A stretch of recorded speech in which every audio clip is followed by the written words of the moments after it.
Welcome to Allies or Enemies. I'm Jess. And I am Sean, and today we are talking about expansions. These are 5 new expansions we got in 2024 that we're excited to talk about. So let's get to it. So the first one that we are going to talk about is Athena, which is a new expansion for Akropolis. And this one was provided to us for review. And Athena adds a few different things, but the main thing that it adds are these construction cards. So you got 18 cards, you just use 4 a game. And these cards are like little mini quests that want you to build your city in a certain way. So they've got, you got to have this building compared to this building in these places, or you got to have these buildings at different levels, or whatever it might be. And when you fulfill that, you get these single tiles, which can be scoring tiles, normal tiles, or dual tiles, which are 2 different districts in one.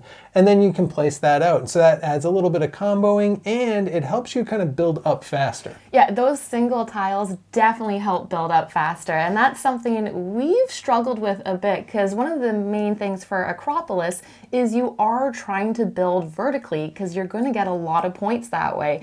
But we usually manage 2, maybe 3 levels. And so being able to place a single tile is a lot easier, and being able to place a single dual tile at a high level, that can be worth a lot of points. Yeah, and even though everyone's got those and everyone's getting these points and everyone's building up, it just feels better. Like, it's just nice to, get points. That's the whole point of the game.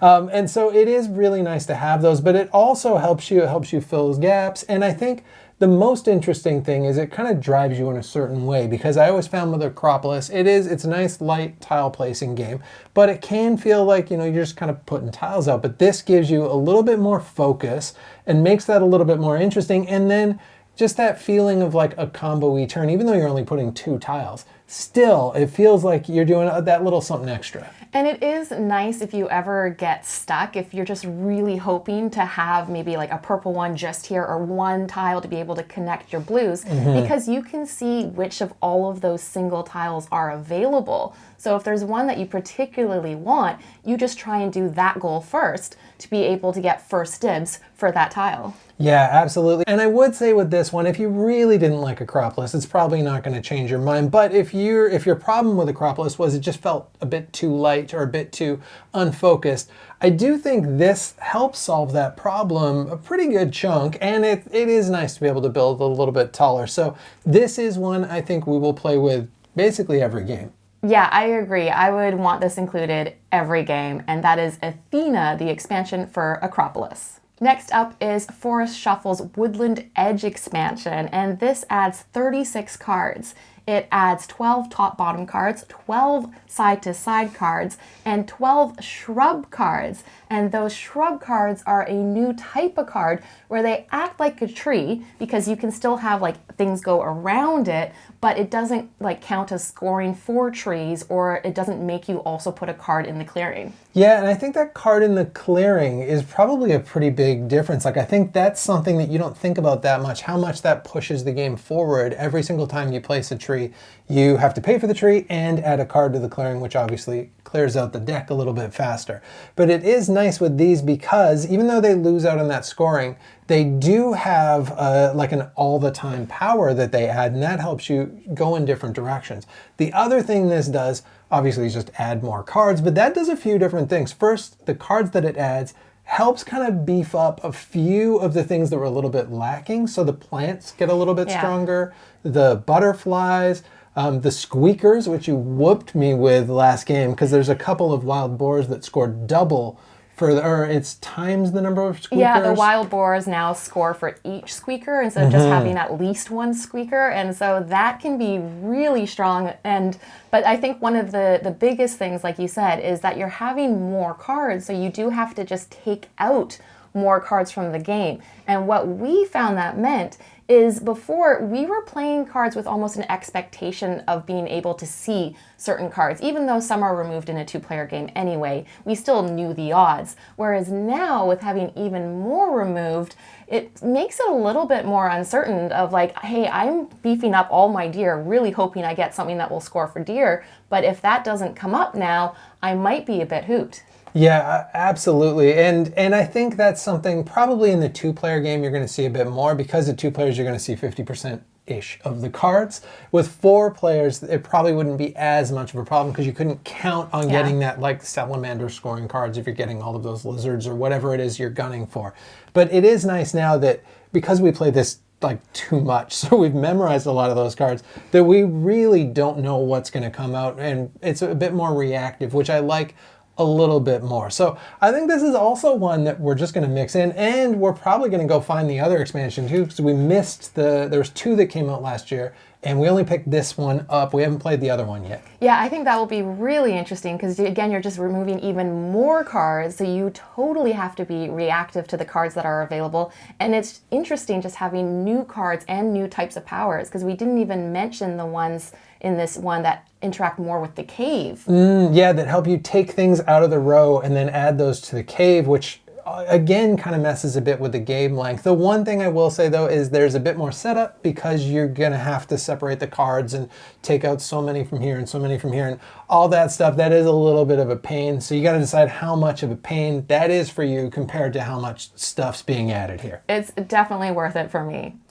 The next one that we want to talk about is Tang Garden's Seasons, and this is a Kickstarter that just recently delivered, and this is a little bit of a mixed bag. So the first thing to talk about here, let's just get this out of the way right now, because the original Tang Garden had these amazing components. That's the big selling point. It's got these really beautiful gazebos. It's got all sorts of just really cool things and this awesome insert. With this expansion, they thought, you know what if we go the other way completely? It took us hours to put these components together. The components are as much glue as they are cardboard, some of them, but the game gives you these 8 different scenarios, and they all play a little different, and the scenarios are interesting. Yeah, and it did take us a while to get over the frustration of building those components to be able to then actually play the game and enjoy the mechanics. Even just when we brought out the pagodas to play with them, we looked at them and we're like, oh gosh, we gotta re-glue half of these. Flashbacks to like that 3 hours of frustration of putting them. Yeah, every time we play this now, it's gonna take us years to be able to actually just enjoy the actual gameplay. I don't know about years, but it is interesting that it adds different modules. So as a result, some of these modules will involve a lot more in terms of the setup because you're swapping out bits to play with. But if you've played a lot of like Tang Garden, it does give you different ways to play. One of the modules is cooperative, which is interesting. Another module with the pagodas I found really interesting because it gave you different actions you can do, so you're not just placing a tile or a decoration, and being able to introduce new actions like interrupted the flow of play, which was interesting. Yeah, and there's a bunch of stuff too that you can add in all the time as well. There's different characters, there are different decorations, there's a whole bunch of neat stuff that is in here, but you're gonna have to wade through some stuff because putting them together is a pain in the butt. The rule book is not doing you any favors at all. There's a bit in there for the setup that is like, look at the picture. It's this teeny tiny picture and it's telling me where clear things are on top of a board. They are clear and they're showing me it with a picture.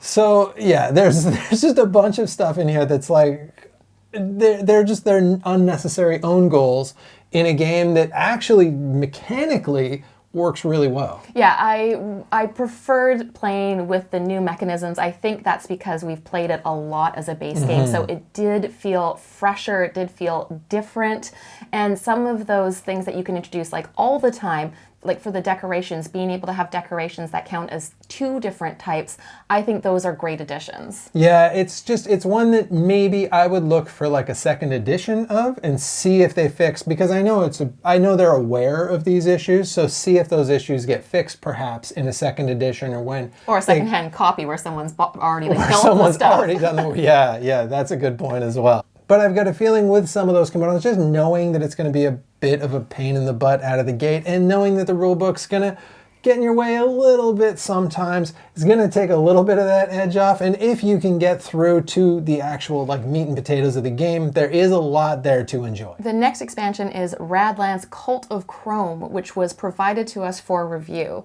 And it is 32 camp cards. And in Radlands, I think the camps make the biggest difference because those are powers you always have available, and those are the ones that the other person's trying to destroy. So having new camps makes it interesting. And I feel like they took some big swings with these camps where they do bigger things. Yeah, a lot of these camps, they focus, they feel like they focus a little bit more on certain elements, but also some of them feel like they really do a lot. Like you say, they take some big swings, because there's some camps that really affect the punks, make you put out a ton of punks. There's some camps that really impact how you're moving those event cards along, which already existed, but they feel like they do it even more so. And there's some camps that affect unprotected camps that obviously affect the water, that just affect the game in a lot of different ways. But these ones feel like a lot of these, if you've got certain combos of them, it feels really, really strong. But also it breaks up some of the combos from the base game, and it kind of forces you to create new combos, because you've, I think, doubled the number of camps you've got now, which makes a really big difference in the game.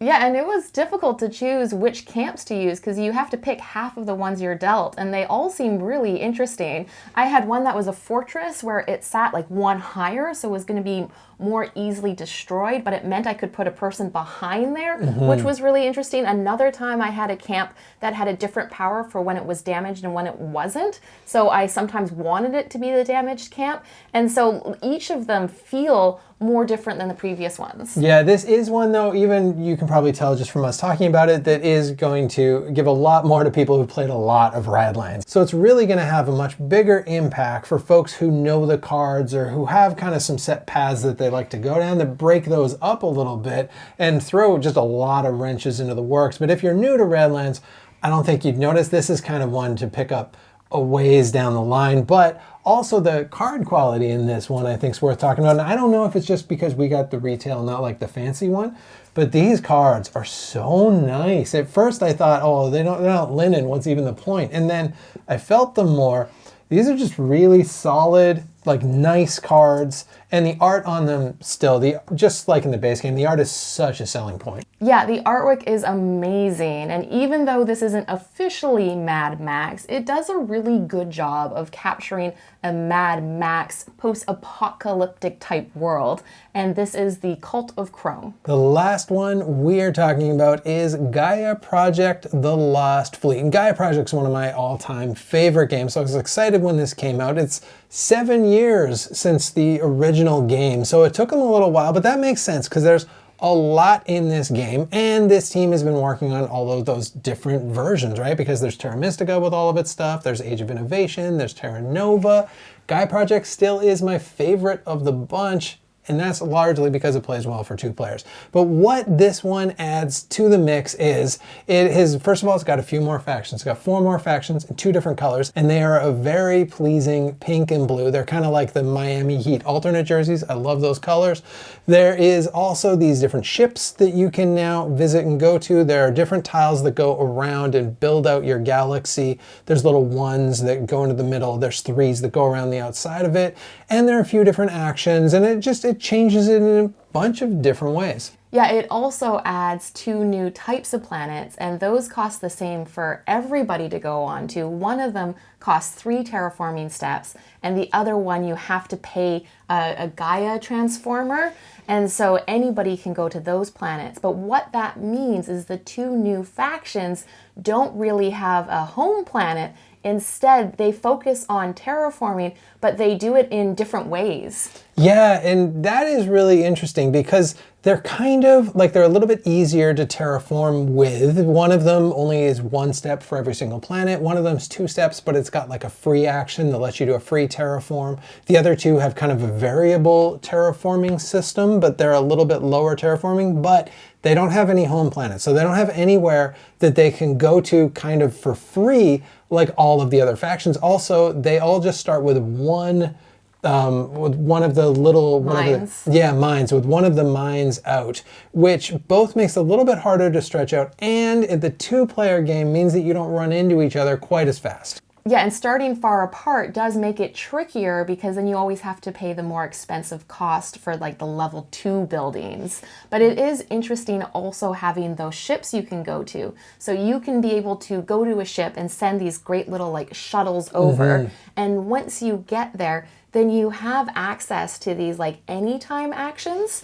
And we found those, even though they're quite like situation specific, can be incredibly helpful. Yeah, those are really, they're costly, but they're really powerful. So some of those cost like 3 of those green cubes, or they're very costly, but they really get you some big things. And it's cool having those ships. And those ships are kind of fun too, because their names tie to other games. Yeah. So there's one that ties to Twilight Imperium, there's an Eclipse one, there's a Star Wars Rebellion one, I think, and there's something else. And I like that. I like that little shout out to like the big competitors in the space game world. I think that's nice. But yeah, I think those factions are really cool. And the larger world is interesting too, because even though we're not running into each other as quick, and I do think in 2 players, it probably works better if you use one of these factions and one of the other factions, just so you still are smushing together a bit more. But at 3 or 4 players, having those extra spaces and being able to go way to the outside just gives you some other ways to play. Yeah, because it also adds new like end game goals, and some of those end game goals tie to being on those smaller like hexes that go around the outside and the inside. So that would motivate you to stretch further across. And we've mixed everything in with our main box because I think we intend to use this pretty much every game. There might still be some games where we think, you know what, we'd like to smush together faster. We're not going to use those extra tiles, or we're not going to use those ships. We don't need that extra level of complexity right now. But I think most games, once you've played this game a lot, you're probably going to put this in and just kind of keep it there. Yeah, I was worried it would be maybe a bit too much complexity because the base game is so like streamlined with its rules. But I found that because we're so familiar with Gaia Project, it actually wasn't too much. And I agree. I think this is one that for the ships and the planets, we will be including in most games. Yeah, there's not that much more rules overhead. It's pretty much like you'll read the rule book once and you'll probably know it. If you already know base game Gaia Project, it just kind of makes sense. So it won't add much that way. A little bit more table presence to a game that already has a lot of table presence. So get ready to get like a little side table out for some of this stuff. But other than that, if you play a lot of Gaia Project, I would definitely suggest this one. And that is it. That is 5 expansions from 2024. We've actually been buying a lot fewer expansions just lately. And so these are kind of for games we already really like. But please let us know other expansions you really liked, ones that we maybe missed, and ones you think we might enjoy. And as usual, please like, subscribe, and hopefully we'll see you next time for another game.